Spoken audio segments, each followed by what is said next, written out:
Cum alegem materialul săditor pomicol sănătos? Plantarea unei livezi este o investiție de lungă durată și necesită o planificare corectă, care include două etape: alegerea corectă a culturilor și schema plantării. De cele mai multe ori, plantele cu o productivitate sporită necesită un port altoi rădăcină. Rezistența puietului depinde direct de varietatea acestuia. Prin urmare, portaltoiul de vigoare mică este folosit pentru înființarea livezilor superintensive. Acesta are un sistem radicular puțin dezvoltat, fiind foarte slab ancorat în sol, de aceea necesită irigație și mai mult sprijin.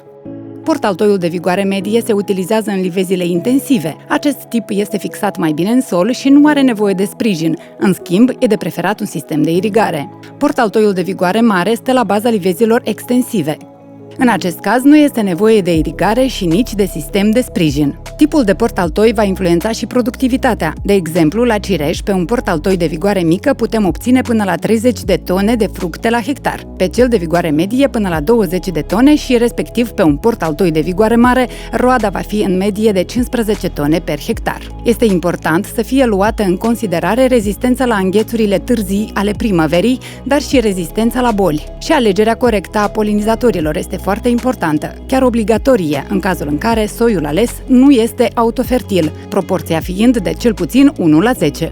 Căutarea materialului săditor începe cu cel puțin 2 ani înainte de plantare. Aceasta este perioada necesară pentru a crește un puiet. Mai întâi se stabilește portaltoiul pe care vor fi altoiți pomii, după care aveți la dispoziție câteva luni să alegeți soiul dorit. Înainte de altoire veți anunța care este soiul dorit, având posibilitatea să oferiți personal pepinierii ramurile altoi colectate. Rădăcina trebuie să fie voluminoasă și să conțină cât mai mulți perișori absorbanți care asigură asimilarea și transportarea nutrienților spre întregul pom. Este important ca rădăcina să fie umedă, iar după o secționare de control, interiorul să fie de culoare albă. De asemenea, este important ca tulpina să aibă muguri care reprezintă baza din care vor crește ramurile de schelet ale pomului. Grosimea tulpinei nu trebuie să depășească 2 cm, la o distanță de 10 cm de la rădăcină. Mugurii trebuie să fie prezenți pe toată suprafața puietului și este prioritar ca ei să fie dorminți la momentul plantării.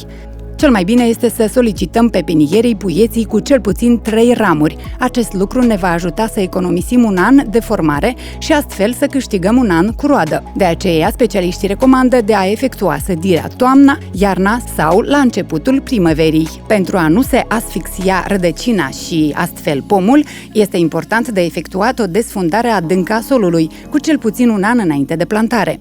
Rădăcina urmează a fi umezită bine și secționată pe o lungime de aproximativ 1 cm din vârf. Aceasta permite înnoirea țesuturilor și, drept urmare, se vor forma rădăcini noi pe timp de iarnă. La plantare vom face o groapă cu diametrul de 40-50 de centimetri și în jos în jur de 30 de centimetri. Puietul trebuie să fie sădit astfel încât porțiunea altoirii să rămână în afară. În caz contrar, altoiul riscă să producă rădăcini proprii și să le abandoneze pe cele ale portaltoiului. Acest fapt va genera o producție de fructe neuniforme, pomii dezvoltându-se diferit.